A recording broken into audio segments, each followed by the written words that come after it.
اعوذ باللہ من الشیطان اللعین الرجیم بسم اللہ الرحمن الرحیم الحمد للہ رب العالمین وصلی اللہ علی سیدنا محمد وآلہ الطیبین لا سیما بقیت اللہ فی الارضین ولعن الدائم علی اعدائہم اجمعین یا رب یا رب یا رب یا الہی و سیدی و مولائی و مالک رکی یا من بیدہ ناصیتی یا علیما بالذری و مسکنتی۔ یہ جو آج کی عبارت ہے اس میں عمدہ بحث یہ ہے کہ اللہ تبارک و تعالیٰ کا اسم رب جو ہے اس کا بہت تکرار ہوا ہے، یعنی 3 مرتبہ اس عبارت میں اسم رب کو لایا گیا ہے اور ہر مرتبے میں 3 مرتبہ اس کو تکرار کیا گیا ہے، یعنی کأنہ 9 مرتبہ اس میں رب کا تکرار ہوا ہے۔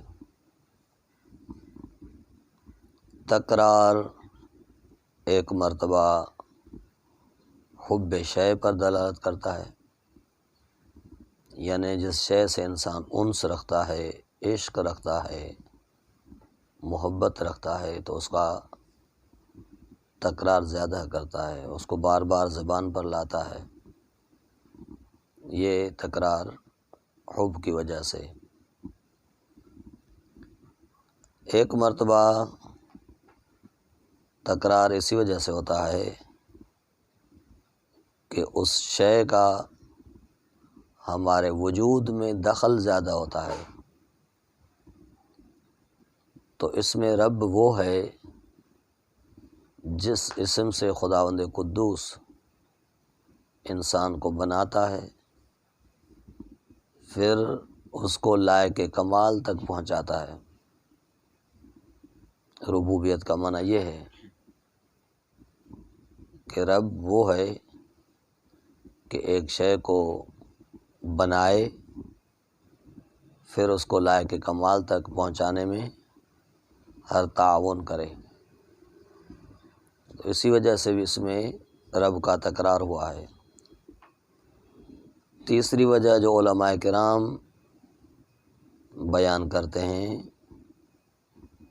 وہ یہ ہے کہ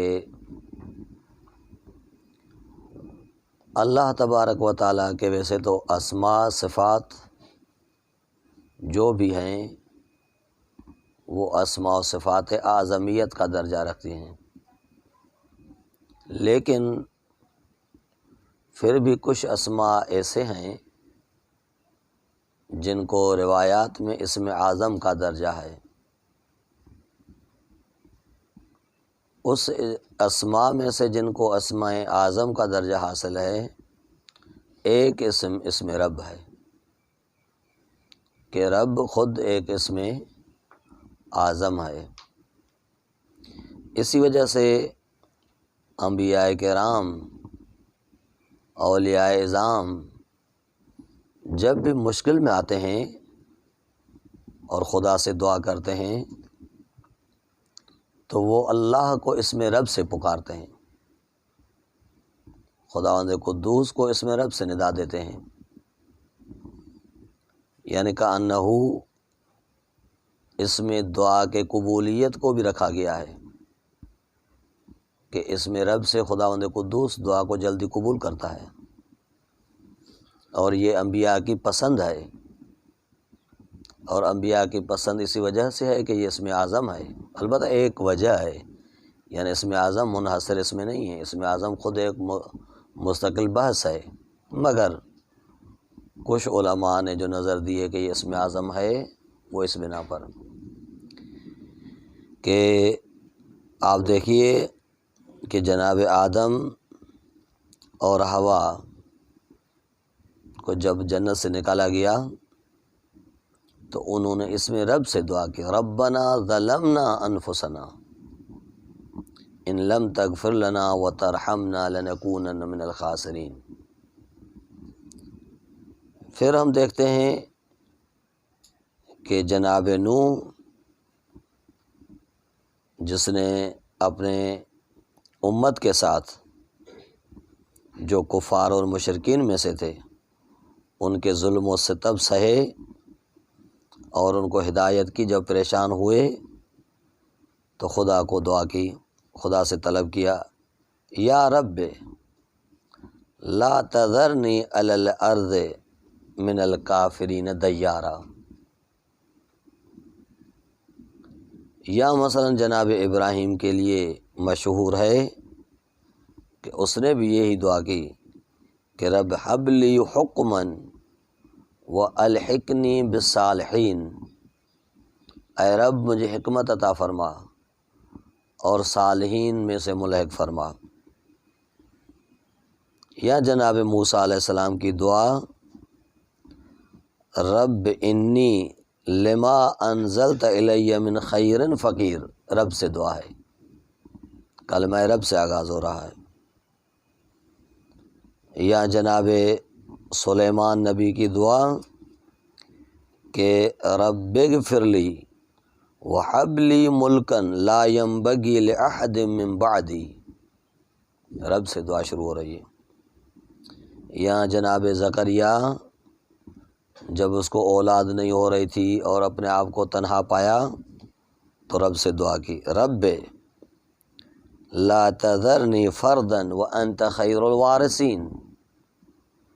تو یہ انبیاء کرام کے ادعیے جو خداوند قدوس سے ندا ہے، پکار ہے، اور مشکل وقت میں خدا کو وہ پکارتے ہیں، وہ اس میں رب سے پکارتے ہیں۔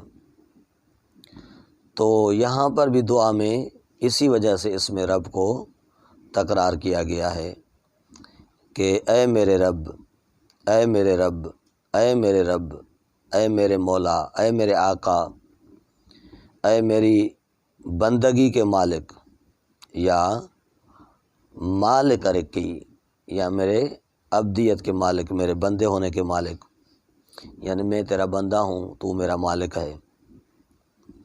اے میرے مقدر کے صاحب اختیار، اے میری پریشانی اور بے نوائی کو جاننے والے، اے میرے فقر و فاقہ کی اطلاع رکھنے والے، اے میرے پروردگار۔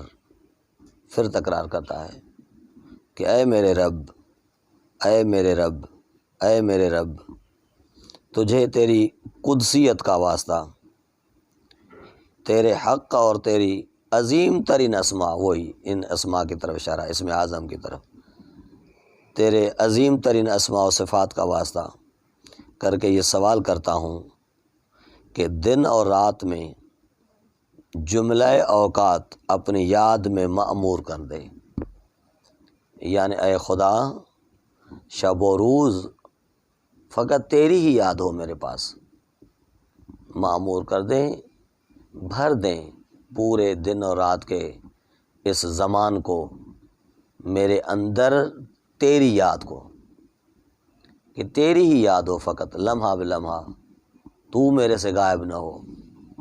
درست ہے کہ معمور کر دے، اپنی خدمت کی مسلسل توفیق عطا فرما۔ آگے بھی عبارت میں آئے گا، خداوند قدوس کی خدمت یہ نہیں ہے جو عام طور پر خدمت ہوتی ہے کسی کی، کیونکہ اس کو جسمانی ظہور نہیں ہے، مکان نہیں ہے، زمان نہیں ہے، تو خداوند قدوس کی جو خدمت ہے اس طریقے کی نہیں ہے۔ دیکھیں اگر کوئی چاہے کہ خداوند قدوس کی خدمت کرے تو اس کے لیے بہترین طریقہ یہ ہے کہ وہ عوام الناس کی خدمت کرے، انسانوں کی خدمت کرے۔ عوام الناس کی خدمت خدا کی خدمت ہے، کیونکہ یہ خلق خدا ہے، اور بالخصوص عوام میں جو افراد نادار ہیں، فقیر ہیں، غریب ہیں، ان کی خدمت کی جائے، کیونکہ وہ خدا کا عیال ہے۔ اسی وجہ سے حدیث قدسی میں ہے کہ المال مالی والاغنیاء امنائی والفقراء عیالی، یہ جو بھی مال و ملکیت ہے دنیا میں یہ میرا مال ہے، یہ جو میں نے اغنیاء کو، غنی افراد کو، سرمایہ دار افراد کو دیا ہے میں نے اس لیے کہ وہ امین ہیں، یہ امانت ہے ان کے پاس، یہ امانت خدا کی کہاں پہنچانی ہے؟ والفقراء عیالی، فقراء میرے عیال ہیں۔ تو آگے بھی 2-3 مرتبہ لفظ خدمت تکرار ہوگا۔ تو خداوند قدوس کی خدمت یہ نہیں ہے کہ مثلا جیسے ایک آدمی کی خدمت کی جاتی ہے، اسے کپڑے دھو کے دیں، استری کر کے دیں، مثلا کھانا پکا کے دیں، کھانا کھلائیں، اسے پانی پلائیں، صحیح چارپائی رکھ کے دیں، یہ خدا کی خدمت اس طریقے کی نہیں ہے۔ یہی خدمت اگر آپ کسی بندے کی کر رہے ہیں تو کانو خدا کی خدمت کر رہے ہیں۔ تو اپنی خدمت کی مسلسل توفیق عطا فرما، میرے اعمال کو اپنی بارگاہ میں مقبول قرار دے، یعنی اعمالی عندک مقبول ہے، یعنی میرے اعمال کو اپنی بارگاہ میں مقبول قرار دے۔ اگر بندہ چاہتا ہے کہ اس کے اعمال خداوند قدوس کی بارگاہ میں قبول ہوں تو ایک ہی راہ بس ہے، ایک ہی راستہ بس ہے۔ وہ راستہ کون سا ہے؟ انما یتقبل اللہ من المتقین، خداوند قدوس جو اعمال قبول کرتا ہے وہ متقین کے کرتا ہے۔ تقوی اگر اعمال کے ساتھ ہو تو وہ عمل رد نہیں ہوتا۔ تو انسان اگر چاہتا ہے کہ نیک اعمال دے اور وہ رد بھی نہ ہو تو اس میں تقوی ہو۔ جب تقوی ہوگی ریاکاری نہیں ہوگی، جب تقوی ہوگی تو اور جو نقصان دہ چیزیں ہیں اعمال کے لیے وہ اس میں داخل نہیں ہو سکتی۔ انما یتقبل اللہ من المتقین، قرآن کی آیت ہے کہ اللہ تبارک و تعالی متقین کے اعمال کو قبول کرتا ہے۔ اور تقوی کی سادہ ترین تعریف یہ ہے کہ انسان اپنے آپ کو ایسے بنائے کہ واجبات اس کے ٹوٹنے نہ پائیں، محرمات اس سے سرزد ہونے نہ پائیں، بس یہ تقوی ہے کہ جتنی چیزیں حرام ہیں وہ اس سے ہونے نہ پائیں، سرزد نہ ہوں، اور جو چیزیں واجب کی خداوند قدوس نے اس کو چھوڑ دینا، اس کو چھوڑ دینا اور حرام کو انجام دینا، یہ خلاف تقوی ہے۔ تو انسان باقی مستحبات اور مکروہات کوشش کرے، مکروہات کو ترک کرے، کوشش کرے کہ مستحبات کو انجام دے۔ اور اگر انسان چاہتا ہے کہ وہ آگے آئے گا مثلا دعا میں کہ اے خدا میرے بدن کو مضبوط فرما تیری عبادت کے لیے۔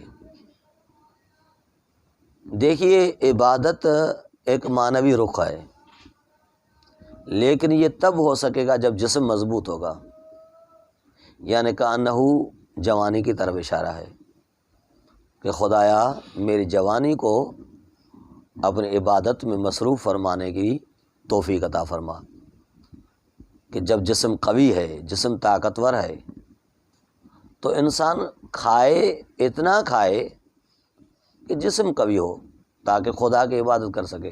اس طریقے سے کھانے میں بھی عبادت ہوگی، یہ جو کھا رہا ہے یہ بھی عبادت ہے کہ اگر اس نیت سے کھانا کھائے کہ میں اسی وجہ سے کھا رہا ہوں تاکہ میرے جسم کے اندر قوت پیدا ہو کہ میں صحیح عبادت کر سکوں، یہ اس طریقے سے کھانا خود عبادت ہے، نفس عبادت ہے یہ۔ تو جسم کا قوی ہونا اسی لیے تاکہ تقوی اختیار کرے، تقوی اسی لیے اختیار کرے تاکہ اس کے اعمال مقبول ہوں۔ اعمالی عندک مقبول ہے، حتیٰ تکون اعمالی و اورادی کلھا وردا واحدا، یہاں تک کہ یہ جو میرے اعمال ہیں، یہ جو میرے ورد ہیں، یہ سب کے سب تیرے لیے ہو جائیں، ورد وہی ذکر فکر جو انسان کرتا ہے، تسبیح گماتا ہے، یہ اورات خاص ذکر کرتا ہے۔ مثلا ایک مرتبہ ذکر یعنی یاد خدا، ایک مرتبہ ذکر خدا کسی خاص اسم سے کرتا ہے، مثلا لا الہ الا اللہ کی تسبیح پڑھتا ہے، مثلا خدا کو یاد کرتا ہے یا حی و یا قیوم سے، یا حی و یا قیوم کی تسبیح پڑھتا ہے، یا رحمان و یا رحیم کی تسبیح پڑھتا ہے، یہ ورد ہے۔ یعنی کہ ذکر عام ہے کہ خدا کی یاد کرنا، ورد اس کا خاص ہے کہ خاص انداز سے کسی خاص اسم سے خدا کو یاد کرنا۔ تو یہ کہتا ہے کہ خدایا اس طریقے کی توفیق عطا فرما کہ میرے اعمال، میرے ورد سب کے سب ورد واحد ہوں، یعنی کہ ایک ہی ورد ہوں، تیرے لیے ہوں فقط۔ وحالی فی خدمت کا سرمدا، یہی ہے کہ میرے حالات ہمیشہ تیری خدمت کے لیے وقف رہیں۔ یا سیدی یا من علیہ معولی، اے میرے سردار، اے وہ خدا جس پر میرا دار و مدار ہے۔ یا من الیہ شقوت احوالی، اے خدا تو وہ ہے جس کی طرف میں اپنے برے اعمال کی شکایت کرتا ہوں، پھر تکرار کرتا ہے اسی کا، یا رب یا رب یا رب، کہ اس سے اسی طرف اشارہ ہے۔ پھر جو عبارت ہے اس کے اندر کہ وہی دعا کرتا ہے کہ اطاعت کی توفیق عطا فرما، میرے جسم کو قوی فرما تاکہ میں تیری عبادت کر سکوں، تیری خدمت کر سکوں۔ قوی علی خدمت کا جوارحی، اپنی خدمت کے لیے میرے اعضاء اور جوارح کو مضبوط فرما۔ وشدد علی العزیمت جوانحی، اور اپنی طرف رخ کرنے کے لیے میرے ارادوں کو مستحکم بنا دے۔ وہب لی الجد فی خشیتک والدوام فی اتصال بخدمتک، اپنا خوف پیدا کرنے کے لیے کوشش اور اپنی مسلسل خدمت کرنے کا جذبہ عطا فرما۔ یہ دیکھیے خدمت بار بار لفظ آ رہا ہے کہ خدا کی خدمت یہی ہے کہ بندوں کی خدمت ہونی چاہیے، اپنے اولاد کی خدمت ہونی چاہیے، بھائیوں کی خدمت ہونی چاہیے۔ صلہ رحمی خدا کی خدمت ہے کہ انسان جو صلہ رحمی کرتا ہے یہ خدا کی خدمت ہے۔ حتی اسرح الیک فی میادین سابقین، یہاں تک کہ تیری طرف سابقین کے ساتھ آگے بڑھوں۔ السابقون سابقون اولئک هم المقربون، جو تیرے مقرب بندے ہیں میں ان کے ساتھ تیری خدمت میں آؤں۔ فی اتصال فی خدمت کا حتی اسرع الیک فی میادین سابقین، اور کیا واسرع الیک فی البارزین واشتاق الیک الی قربک فی المشتاقین، ساتھ آگے بڑھوں، تیز رفتار افراد کے ساتھ قدم چلاؤں اور مشتاقین کے درمیان تیرے قرب کا مشتاق شمار ہوں، کہ میرا شمار بھی ان میں ہو جو تیرے عشق ہے میں، تیرے شوق میں آگے بڑھتے ہیں، تیری محبت میں آگے بڑھتے ہیں۔